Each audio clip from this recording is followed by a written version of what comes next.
또 여호수아가 아침에 일찍 일어나서 그와 모든 이스라엘 자손들과 더불어 시딤에서 떠나 요단에 이르러 건너가기 전에 거기서 유숙하니라. 사흘 후에 관리들이 진중으로 돌아다니며 백성에게 명령하여 이르되 너희는 레위 사람 제사장들이 너희 하나님 여호와의 언약궤에 매는 것을 보거든 너희가 있는 곳을 떠나 그 뒤를 따르라. 그러나 너희와 그 사이 거리가 2000규빗쯤 되게 하고 그것에 가까이 하지는 말라. 그리하면 너희가 행할 길을 알리니 너희가 이전에 이 길을 지나보지 못하였음이니라 하니라. 여호수아가 또 백성에게 이르되 너희는 자신을 성결하게 하라. 여호와께서 내일 너희 가운데 기이한 일을 행하시리라. 여호수아가 또 제사장들에게 말하여 이르되 언약궤를 메고 백성에게 앞서 건너라 하매 곧 언약궤를 메고 백성 앞서 나아가니라. 아멘.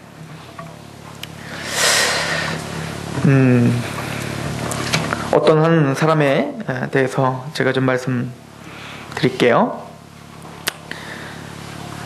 그 사람은 어린 나이에 어머니를 여였습니다. 어머니가 일찍 돌아가신 거예요.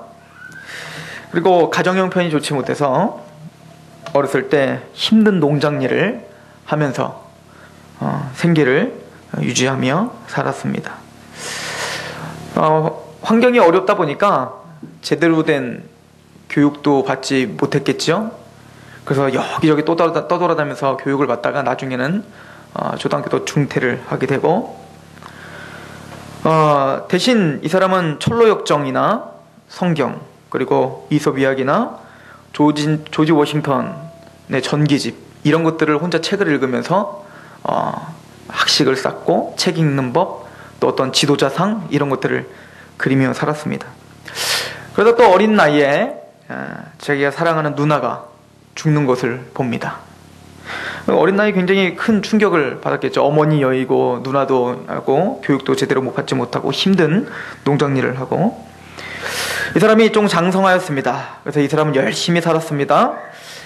이 사람은 주의의 선거에 나갔어요. 의원이 되기 위해서 주의의 선거를 나갔는데 당연히 패배를 했습니다. 그리고 자파상을 운영을 했는데 다 망했어요. 그래서 빈털터리가 된 거예요. 자파상 운영을 잘못해서. 그래서 1836년에 이 사람은 다시 도전을 합니다. 그래서 주의회에 당선됩니다. 그런데 1841년에 메리도트라고 하는 여인과 결혼하기로 돼 있었는데 배신을 당합니다. 그래서 결혼식을 다 예정해놓고는 파기해버린 거예요, 여자 측에서. 그런데 다행히 다시 그 여인과 결혼하게 됩니다. 1850년 첫째 아들을 낳고 둘째 아들을 낳았는데 1850년은 자기의 둘째 아들이 죽습니다. 가장 사랑했던 둘째 아들이 죽습니다. 그리고 이 사람은 연방 상원위원회 의원으로 또 도전을 했지만 또 패합니다. 당선되지 못했습니다. 그리고 1858년에 연방 상원위원회도 낙선합니다. 그리고는 마침내 1860년에 대통령에 당선이 되고, 대통령에 당선이 됐지만 그에 대한 적수들이 너무 많았기 때문에 대통령 내내도 너무나 힘든 나날을 보내다가 남북전쟁까지 일어납니다. 이 사람은 링컨입니다. 우리가 잘 알고 있는 영웅 링컨이 바로 이런 고된 삶을 살고 또 실패하고 또 실패하고 환경 속에서 계속 끊임없이 실패할 수밖에 없는, 또 계속 낙심할 수밖에 없는 그런 상황 가운데 노출됐던 링컨입니다. 그런 이런 상황 속에서도 링컨은 끊임없이 하나님의 말씀을 붙들고 또 하나님의 사람들의 그 전기집을 붙들고 끊임없이 기도하며 마침내는 승리자가 됩니다. 그리고 그 당대만 승리한 것이 아니라 그 후대의 우리들에게도 큰 영향력을 끼치고, 또 미국의 당대의 가장 유능하고 정직하고 가장 최고의 지도자로 항상 뽑히는 사람이 바로 링컨입니다. 때로는 하나님의 사람은 만들어지는데 긴 시간이 걸릴 수도 있습니다. 하나님이 어떠한 사람을 쓰실 때에는 그냥 하나님이 즉흥적으로 갑자기 어느 순간 쓰시는 경우는 없습니다. 하나님은 한 사람을 쓰실 때 이 사람을 지도자로 만들고 리더로 만드실 때는 반드시 하나님의 심혈을 기울인 그 과정이 있는 것이고, 하나님에게 크게 쓰임받은 사람들은 대부분 많은 고난들을 많이 겪으면 겪을수록 하나님에게 더 큰 쓰임을 받는 것을 봅니다. 우리 상록교회에도 희망이 있죠? 하나님이 크게 쓰실 줄로 믿습니다. 우리가 성경의 지도자들도 마찬가지입니다.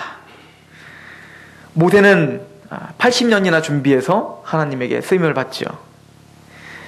요셉은 형에게 팔림을 받아서 13년이나 광야와 같은 삶을 삽니다. 다윗도 30세가 돼서 왕위에 등극하기 전까지도 끊임없이 광야의 생활을 하고 끊임없이 고통과 고난 가운데서 연단을 받아야 됐습니다. 우리가 잘 알고 있는 세례 요한은 광야에서 외치는 자였습니다. 예수님도 광야에서 40일 동안 시험을 받은 후에 공생애가 적극적으로 시작이 됩니다.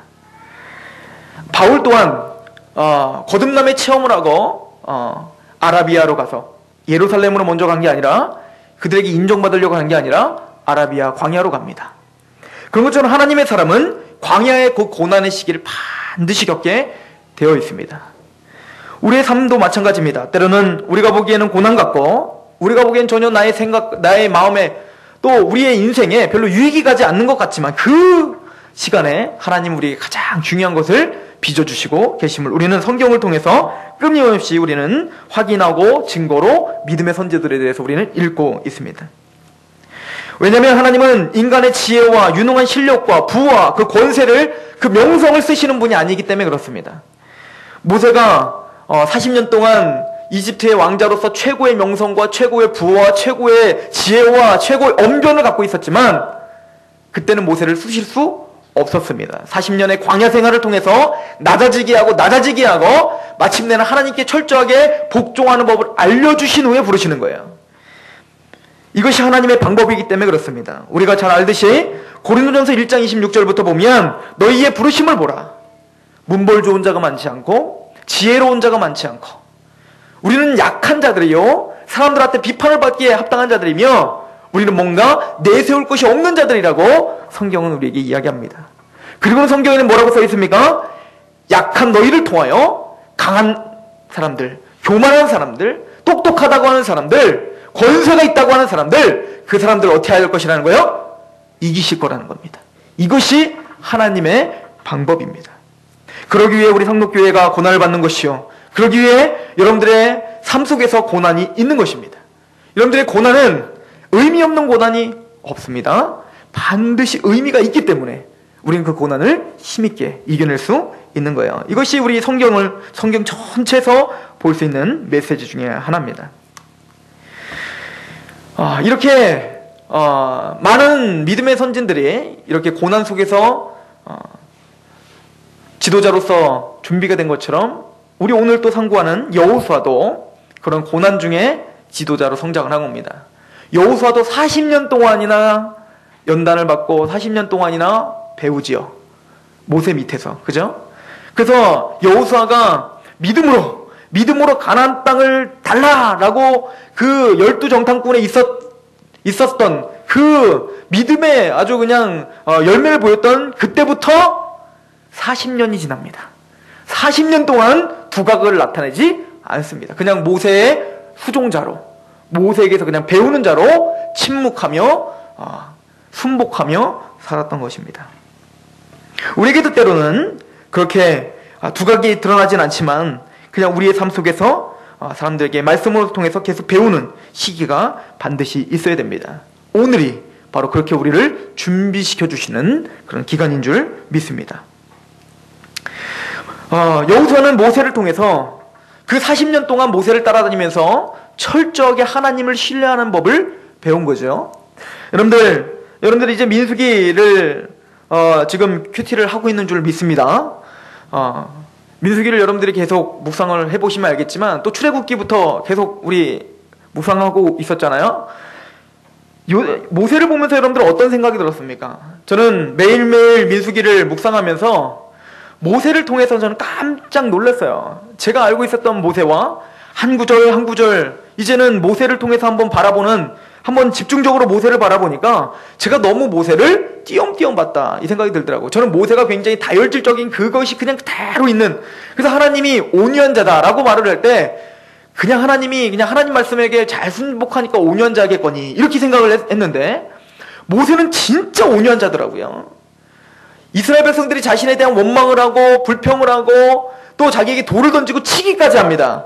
그럴 때 모세는 그들에게 비판을 하거나 그들을 원망하거나 그들에게 다그치는 말을 일치하지 않더라고요. 전 이걸 보면 깜짝 놀란 겁니다. 이걸 보면서 저랑 얼마나 다른지, 또 많은 우리가 보고 있는 한국교회 지도자들과 얼마나 모세가 다른지 이것이 제가 보이기 시작한 거예요. 모세는 한마디도 하지 않습니다. 그 많은 이스라엘 백성들이 자기를 오해하고 자기를 잘못된 지도자라고 비판하고 갈아치우자라고 이야기할 때도 모세는 그들에게 한마디도 하지 않고 하나님 앞에 엎드립니다. 그리고 하나님 앞에 그 답답한 심정을 하나님께만 여쭈는 모세를 봅니다. 그것 한두 번이 아니에요. 끊임없이 모세는 그런 태도로 일관되게 광야에서 보냅니다. 그리고 하나님을 만나고, 그리고는 그 하나님이 주시는 그 음성을 가지고, 그 뜻을 가지고 하나님의 마음으로 이스라엘 백성들을 위해서 끊임없이 중보합니다. 자기를 치려고 하는 그 이스라엘 백성들을 향해서 하나님에게 이렇게 말합니다. 아버지요, 이들을 용서해 주셔야 됩니다. 하나님의 영광을 위해서 이들을 용서하시고 이들을 용납하셔야 됩니다. 라고 하는 모세를 통해 저 자신이 저의 믿음의 분량이 얼마나 얕은지, 아니 믿음이라고 할 수도 없을 만큼 내 자신이 얼마나 부끄러운지를 모세를 통해서 보게 됩니다. 저는 그 옆에서 여호수아가 40년 동안 따라다니면서 그 모세의 태도를 배운 것 같아요. 모세는 누구보다도 여호수아는 누구보다도 모세가 그렇게 궁극적으로 갖고 있었던 언약, 가나안 땅에 가리라, 아브라함과 이삭과 야곱에게 준 그 가나안 땅을 반드시 내가 너에게 주리라 한 그 목적을 잃지 않았던 모세를 바라보면서 여호수아 또한 그 의미를 이제 이해했을 것 같아요. 모세를 바라보면서 왜 우리가 가나안 땅에 가야 되는지, 왜 이렇게 힘들어도 광야를 이렇게 걸어다니고, 여호수아는 화 안 났겠습니까? 고기 먹고 싶어서 죽겠는데 고기도 안 주죠. 맨날 똑같은 만나만 계속 먹지요. 여러분들 365일 10년간 맨날 짜장면만 먹으면 좋겠어요? 그런 것처럼 40년을 만나만 먹고 물도 제대로 먹지도 못하고 그런 갈급한 상황 가운데서 여호수아는 불평하고 싶은 마음이 없었겠습니까? 그런데 여호수아는 모세를 통해서 왜 우리가 이 고생을 감수하면서까지도 그 가나안 땅에 가야 되는지를 명확하게 알았기 때문에 여호수아는 그 광야길에 철저하게 하나님 앞에 훈련을 받을 수 있는 그런 태도와 동기가 있었음을 우리는 알 수 있습니다. 또한 여호수아는 모세를 통해서 하나님이 율법을 주셨는데 그 율법을 철저하게 지키고 그 율법을 사랑해야 되는지를 아마 모세를 통해서 계속 배웠던 것 같습니다.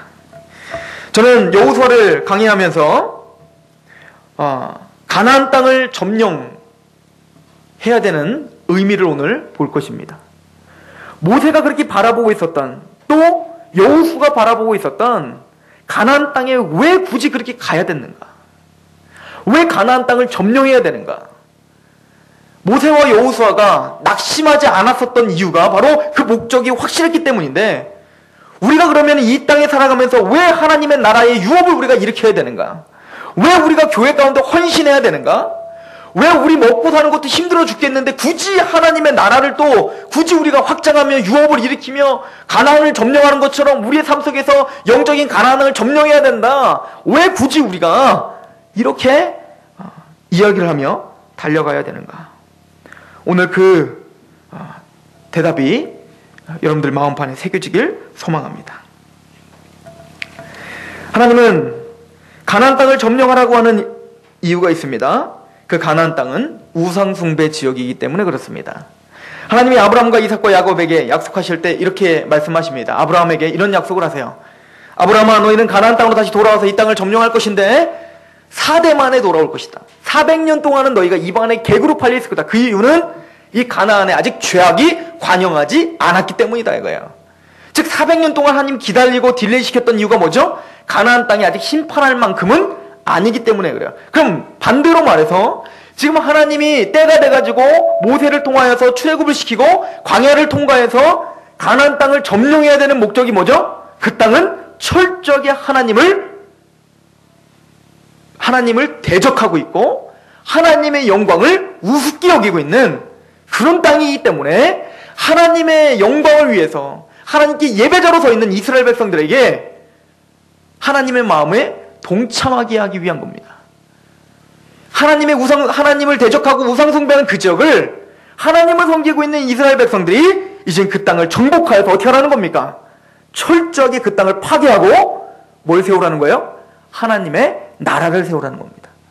철저하게 하나님의 주권이 인정되고 하나님의 영광에 기뻐하는 그런 땅을 너희가 만들어라 라고 하는 의미로 가나안 땅을 정복되어야 됩니다. 저와 여러분이 살고 있는 땅은 어떻습니까? 이 땅은 하나님을 찬양하는 땅입니까? 이 땅은 하나님이 창조하시고 우리를 구원하시기 위해서 예수 그리스도를 내어주셨다는 그 복음을 듣고 경배하고 감사해하고 감지덕지한 그 삶이 확실한 땅입니까? 아니면 반대로 그 이야기를 비웃고 그 이야기를 하는 자들에 대해서 핍박을 하고 또 하나님의 영광과 하나님의 이름이 철저하게 모욕당하고 철저하게 하나님의 영광이 땅에 떨어진 곳입니까? 우리는 이 땅에서 싸워야 될 이유가 있습니다. 우리를 구원하신 하나님의 영광이 여러분들이 살고 있는 가정에 또 여러분들이 살고 있는 그 직장 안에 그리고 이 서산 땅에 반드시 하나님의 영광을 인정하는 것이 물이 바다덮음같이 가득하는 것을 우리는 소망하며 이곳에서 가나안 땅을 점령해야 됩니다. 그러기 위해서 먼저 중요한 것은 이 교회 안에 가나안 땅을 점령해야 됩니다. 또 우리 마음 안에 먼저 가나안 땅을 점령해야 됩니다. 그 가나안 땅은 뭐죠? 성경엔 옛사람이라고 써 있어요. 구습의 옛사람이에요. 구원받기 전에 끊임없이 세상 정욕과 세상의 어떤 가치관 가운데 살아갔던 그 모든 그 땅들, 가나안 7족속이 그 많은 그 족속들이 자기들의 우상을 숭배하고 있었던 그 습관들을 철저하게 파괴하고 쫓아내야 되는 것처럼 우리 안에 끊임없이 하나님을 대적하고자 하는 마음, 하나님의 말씀에 불순종하고자 하는 마음, 내 욕심대로 살려고 하는 마음, 내 마음대로 하려고 하는 마음들을 철저하게 부시고 우리 마음 안에 하나님의 유업이 일어나야 됩니다. 그게 우리가 가나안 땅을 점령해야 될 목적입니다. 그렇다면 이것이 쉽습니까? 여러분들 안에 정말 그 가나안 땅을 점령하는 것이 쉽습니까? 여러분들 안에 옛사람의 구습의 옛사람을 벗어버리는 것이 그렇게 쉽습니까? 쉽지가 않겠죠? 그렇다면 어떻게 하면 그 가나안 땅을 우리가 점령할 수 있겠는가? 여호수아를 통해서 우리 같이 상고해보고자 하는 겁니다. 어떤 심리학자가 리서치 조사를 했대요. 18만 명이나 되는 많은 사람들, 18만 명이나 되는 종업원들을 직접 찾아다니면서 리서치를 조사한 거야. 그리고 뭐라고 했는가? 설문을 조사했는데 이런 거죠. 직장 다니는 것이 만족스러운가? 직장 생활 속에서 의미를 찾을 수 있는가? 즐거움과 그렇지 않은가? 뭐 이런 거를 하는 거야. 그랬더니 18만 명 중에 80%는 매일 직장을 마지못해 나간다고 대답을 합니다. 의미를 찾지 못한다고 이야기를 했대요. 80% 이상이. 직장을 다니는 의미를 모르겠고 내가 이 일을 왜 해야 되는지를 정말 의미를 모르겠어. 거기서 능률이 있겠습니까?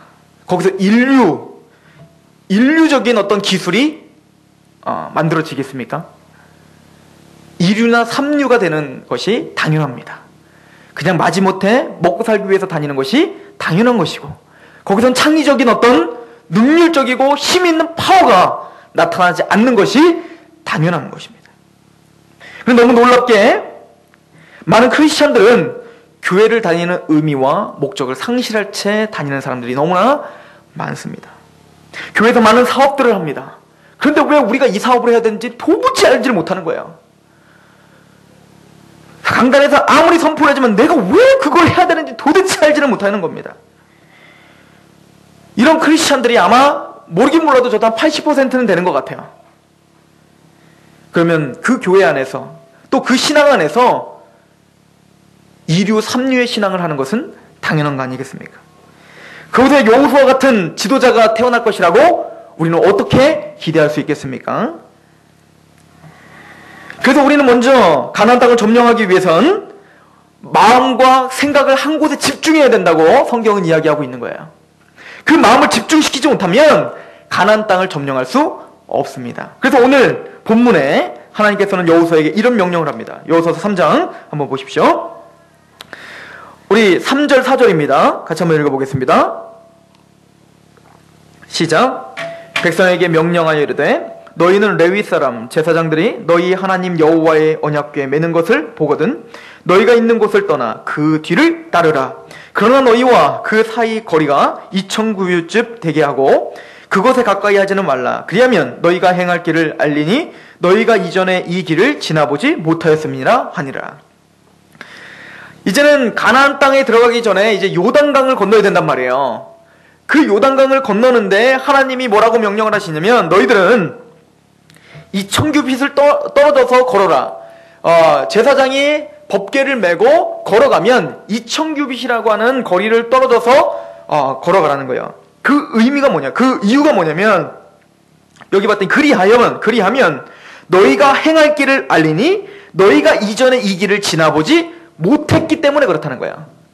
아직 너희들은 이 요단강이라는 걸 건너보지도 못했고 그 가나안 땅을 들어가보지도 못했다는 거예요. 너희들이 경험이 없는 그 땅이라는 겁니다. 그 땅을 가기 위해 너희들이 먼저 해야 되는 건 뭐라고요? 2000규빗쯤 법궤와 떨어져서 법궤를 바라보고 가야 된다는 얘기입니다. 왜 근데 2000규빗을 떨어지라고 그럴까? 2000규빗은 오늘날로 말하면 900km 정도 되는 거예요. 900m 정도 되는 거예요. 그래 1km 정도 되는 거죠. 그러니까 왜 1km나 정도 되는 거리를 떨어져서 법궤와 그렇게 떨어져서 가야 될까요? 법궤와 붙어 있어야 될 거 아니에요. 하나님의 임재의 상징, 하나님의 영광의 상징, 하나님의 본체의 상징, 언약의 상징인 법궤와 딱 붙어서 가야 되는데 왜 1km나 떨어져서 가야 될까요? 만약에 딱 붙어서 가면은 법궤가 누구밖에 안 보여요? 바로 앞줄밖에 법궤를 볼 수가 없단 말입니다. 그러니까 그 당시에 거의 200만이나 되는 그 많은 이스라엘 백성들이 그 법궤에 다 집중하려면 어떻게 해야 될까요? 멀찌감치 떨어져야 모든 사람들이 그 법궤를 다 쳐다볼 수 있단 말입니다. 이해가세요? 이건 무슨 얘기입니까?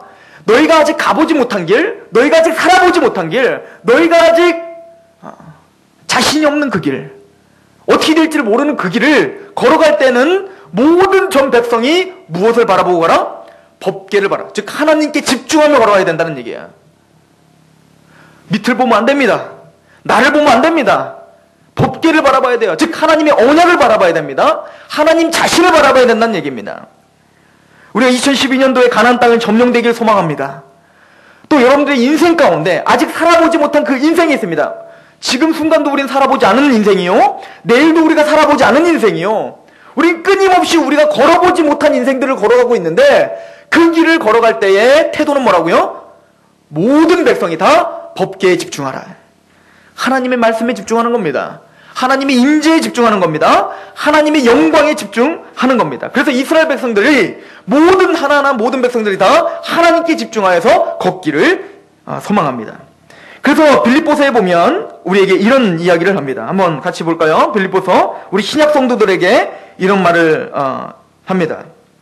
1장입니다. 빌립보서 1장 27절부터 볼게요.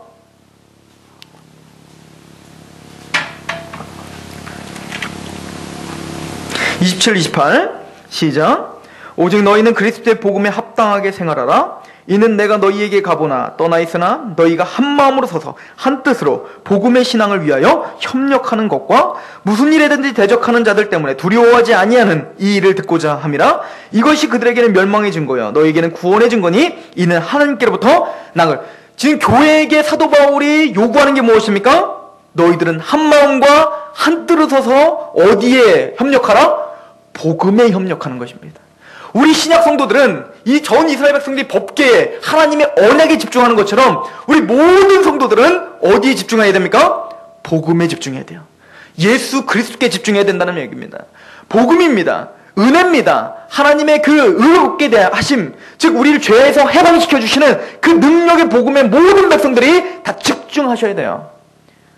복음에 감격하셔야 되고, 그 복음을 나누기 위해서 우리가 이 땅에 존재한다는 것을 인식하셔야 되고, 그 복음을 갖고 있는 성도들끼리 그 교제를 해야 된다는 그 마음에 집중하셔야 됩니다. 이것이 우리 교회에게 지금 요구하는 바입니다. 가나안 땅을 점령되기를 원하는데 첫 번째는 뭐라고요? 우리 마음이 복음에 집중하라. 예수 그리스도께만 집중하라. 하나님께 집중하라. 그럴 때 승리가 옵니다. 그럴 때 요단강은 갈라지는 것입니다. 또한 요단강 도하를 통해서 이스라엘 백성들은 드디어 그 하나님을 체험합니다. 왜 그러냐면 지금 요단강을 건너서 가나안 땅에 들어가는 사람들은 어떤 사람들이죠? 홍해를 경험하지 못한 사람들이 많단 말이에요. 40년 동안 홍해를 경험한 사람들은 다 어떻게 됐어요? 죽었어요. 2명 빼놓고. 여호수아 갈렙 빼놓고는요 다 죽었단 말입니다. 그러니까 차세대들이 어떻게 할까요? 말로만 들었을 거 아닙니까? 홍해 갈라졌다더라. 그런 엄청난 능력. 근데 왜 하나님은 우리를 이 광야에서 요 모양 요 꼴로 지금 데리고 있지? 이런 마음이 있었을 거 아닙니까? 그렇기 때문에 이 사람들은 무엇을 다시 경험해야 되는 거예요? 말로만 그것을 듣는 게 아니라 직접 요단강이 갈라지는 걸 통해서 그 구원의 하나님을 경험해야 되는 거예요. 마찬가지로 모든 백성들이 이 가나안 땅을 건너가고 점령하기 위해서 먼저는 뭡니까? 구원의 직접적인 경험이 있어야 된다는 겁니다. 단순히 말로만 듣는 게 아니라 직접적으로 이 구원이 나의 경험으로, 내 것으로 확인돼야 돼요. 이걸 우리는 구원의 확신이라고 이야기합니다. 그 확신을 갖고 걸어가는 겁니다. 아, 하나님이 우리와 함께 계신다는 그 체험이 우리에게 있어야 됩니다. 그런데 아무리 이렇게 좋은 이야기를 하고 아무리 많은 이런 좋은 이론들이 있을지라도 믿음이라는 것은 행함의 증거가 반드시 있어야 됩니다. 여러분들 야고보서를 잘 아시죠? 우리는 야고보서와 로마서가 반대다 이렇게 많이들 오해를 하고 있습니다. 로마서는 믿음으로 구원받는다고 하는데 야고보서는 행함으로 구원받는다고 써 있다. 이렇게 이야기를 한다는 거예요. 우리 야고보서 2장을 한번 보십시오.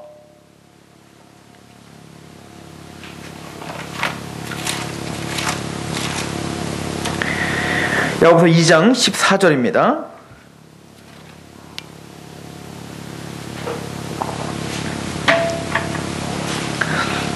같이 봉독해 볼까요? 시작.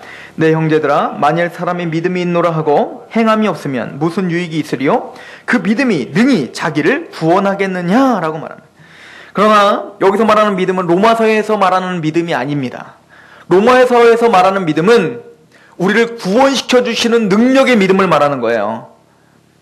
여기서 말하는 믿음은 뭘까요? 여기서 말하는 믿음은 귀신의 믿음과 동일한 믿음을 말하는 겁니다. 그냥 알고만 있는 거예요. 예수님 나 알지? 난 예수님 믿지? 그럼 나 예수님 믿어. 예수님 십자가에 달리셨지? 누가 몰라? 아, 믿음으로 구원받지. 그럼 뭐 행함으로 구원받냐? 이런 그냥 믿음을 말하는 거예요. 그런 믿음 갖고는 구원받지 못합니다.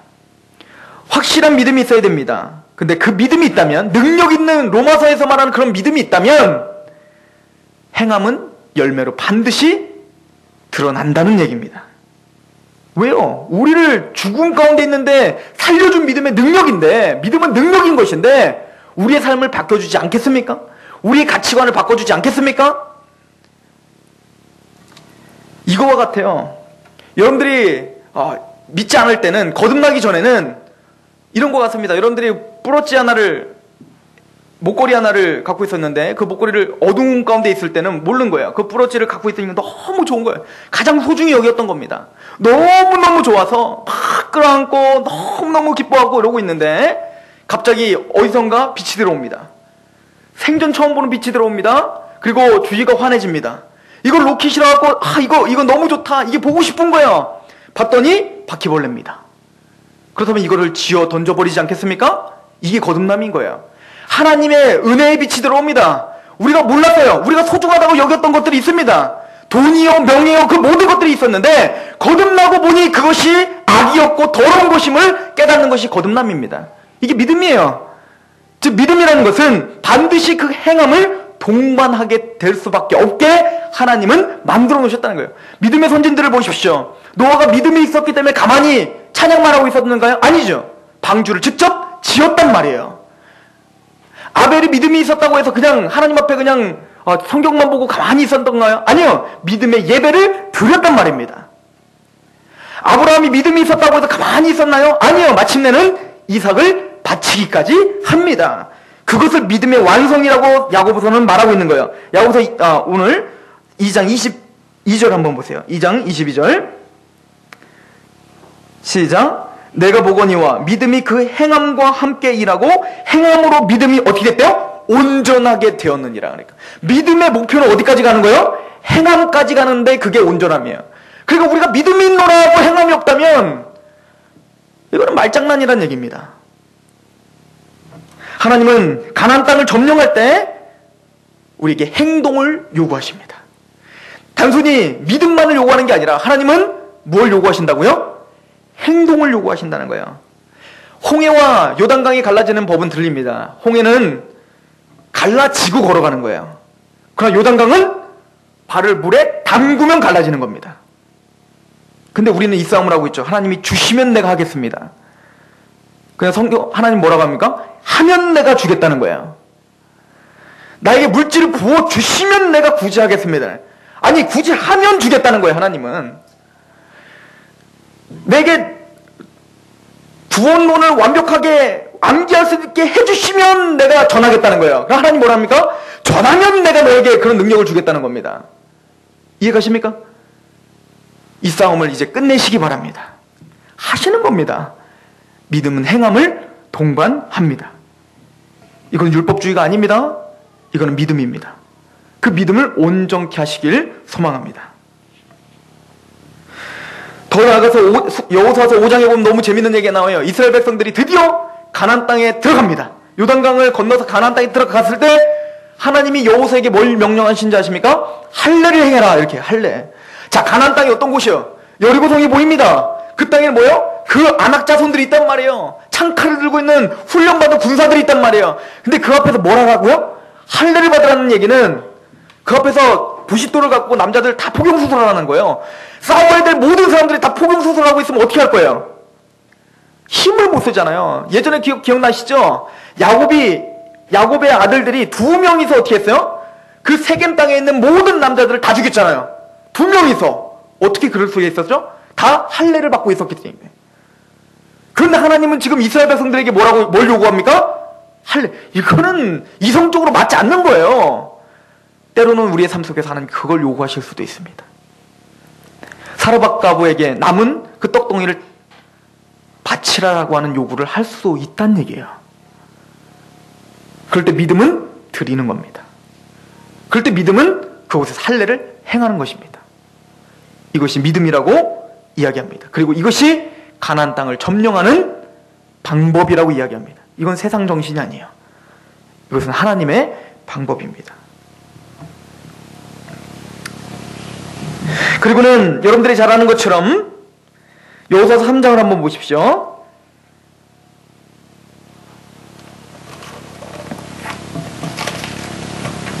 (3장 5절을) 한번 읽어보겠습니다. 하나님께서 여호수아에게 마지막으로 명령하시는 것이 있습니다. 3장 5절 같이 한번 읽어볼까요? 시작. 여호수아가 또 백성에게 이르되 너희는 자신을 성결하게 하라. 여호와께서 내일 너희 가운데 기이한 일들을 행하시리라. 어떻게 하라? 성결케 하라. 즉 세상과 타협하지 말라는 얘기입니다. 하나님의 말씀 앞에 자기 자신을 드리라는 얘기입니다.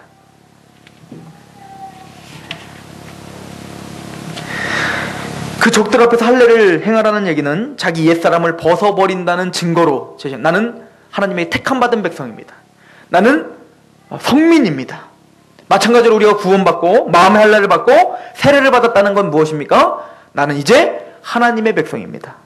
하나님 뜻 가운데 세상과는 구별된 성결된 사람입니다라는 확신을 갖고 있을 때 믿음의 승리를 할 수 있다라고 성경은 이야기하고 있는 거예요.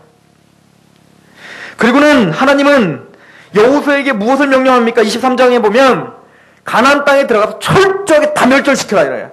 생명을 남겨놔라, 남겨놓지 말라? 남겨놓지 말고 싹 다 죽이라 이래요. 아유, 하나님 어떻게 그래요? 그래도 인정이 있지. 사람이 정이 있지. 어떻게 단칼에 그렇게 다 죽여요. 조금 살려주고 좀 같이 더불어 살고 이러면 좀 좋지 않겠습니까? 라고 하는 마음이 우리에게 있습니다. 단칼에 이걸 어떻게 다 잘라요. 이 죄악 많은 우리의 삶 이걸 어떻게 다 잘라요. 생각을 해보세요. 하나님, 그럼 난 못 살아요. 그러나 하나님은 끊임없이 이야기합니다. 모두를 멸절시켜라. 그리고는 여호수아서 23장에는 이렇게 말해요. 너희가 멸절시키지 않는다면 그 남아있는 가나안 족속들이 너희의 올무가 될 것이다 라고 이야기를 합니다. 너희를 괴롭히게 될 것이고 그들 때문에 너희가 힘들게 될 것이다. 그런데 이스라엘 백성들은 그 말을 들었을까요? 안 들었을까요? 여호수아가 죽자마자 타협하기 시작합니다. 그 결과를 한번 볼까요? 사사기입니다. 사사기 2장을 한번 보세요. 2장 2절부터 3절까지 보겠습니다. 너희는 이 땅의 주민과 언약을 맺지 말며 그들의 제단을 헐라 하였거늘 너희가 내 목소리를 듣지 아니하였으니 어찌하여 그리하였느냐. 그러므로 내가 또 말하기를 내가 그들을 너희 앞에서 쫓아내지 아니하리니 그들이 너희 옆구리에 가시가 될 것이며 그들의 신들이 너희에게 올무가 되리라 하였노라. 너희가 싸우지 않고 내쫓지 않았으니 나도 싸우지 않겠다 이런 거예요. 하나님이 싸워주지 않겠다는 거예요.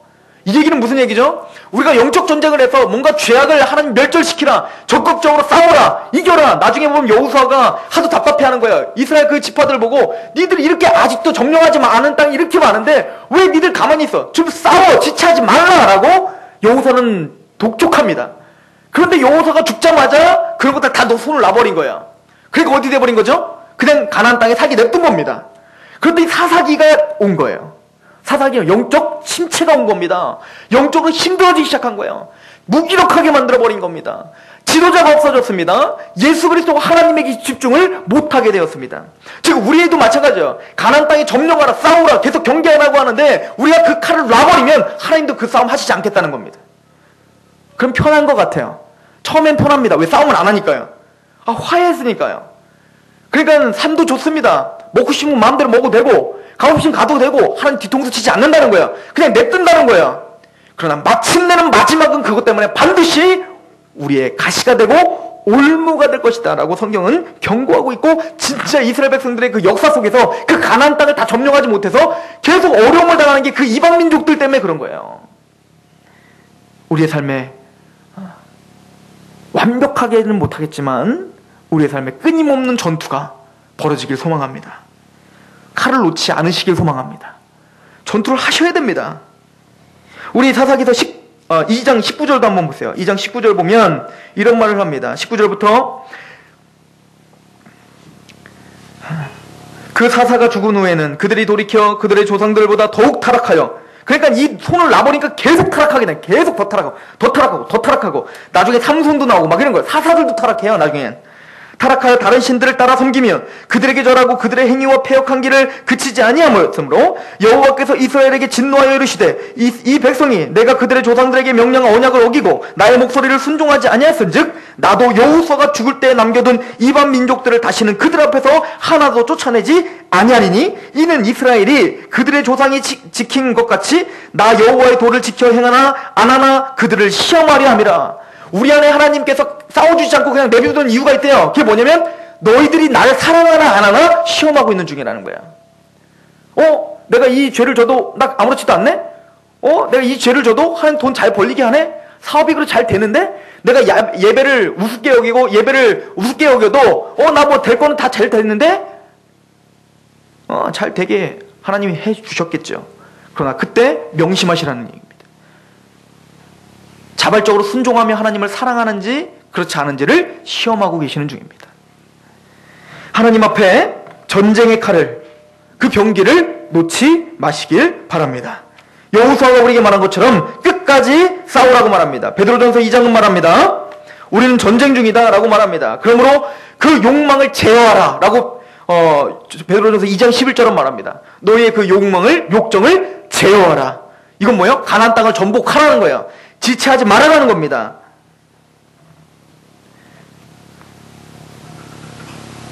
우리 여호수아서 23장을 보십시오. 여호수아서 23장.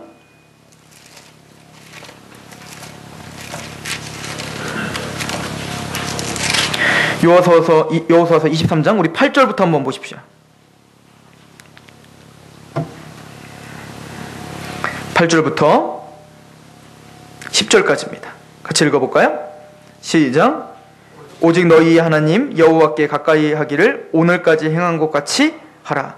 이는 여호와께서 강대한 나라들을 너희 앞에서 쫓아내셨으므로 오늘까지 너희에게 맞선 자가 하나도 없었느니라.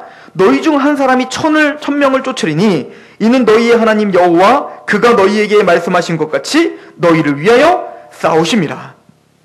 여러분들이 칼을 드시면 여러분들 한 사람이 1000명을 이긴답니다. 근데 여러분들이 칼을 내려놓고 타협하기 시작하면 하나님은 싸움을 중지하신답니다. 그리고 마침내는 여러분들을 그것을 올무가 될 거라고 말합니다. 칼을 드셔야겠습니까? 내려놓으셔야겠습니까? 칼을 들고 싸우십시오. 그럴 때 여러분들은 천을 쫓는 것처럼 우리 죄악을 이길 수 있을 것입니다. 예수님은 우리를 죄악에서 구원시켜 줄 뿐만 아니라 죄악과 사단의 권세를 제어할 수 있는 권세를 주셨다고 말합니다. 우리가 힘있게 우리는 이미 이겼다, 하나님께서 이미 이겨는 싸움이다 라고 선포하며 우리가 적극적으로 우리 죄악과 우리의 옛사람을 싸워서 이기려고 할 때 반드시 승리가 찾아올 줄로 믿습니다. 그런데 이런 것들이 없이 그냥 무감각하게 그냥 살아가면 반드시 집니다.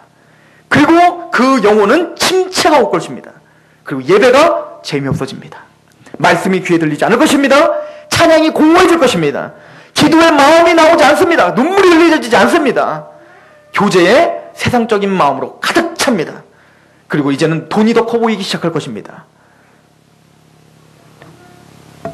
베드로전서 5장 8절은 우리에게 이렇게 이야기를 합니다. 우리 같이 한번 볼까요? 베드로전서 5장입니다.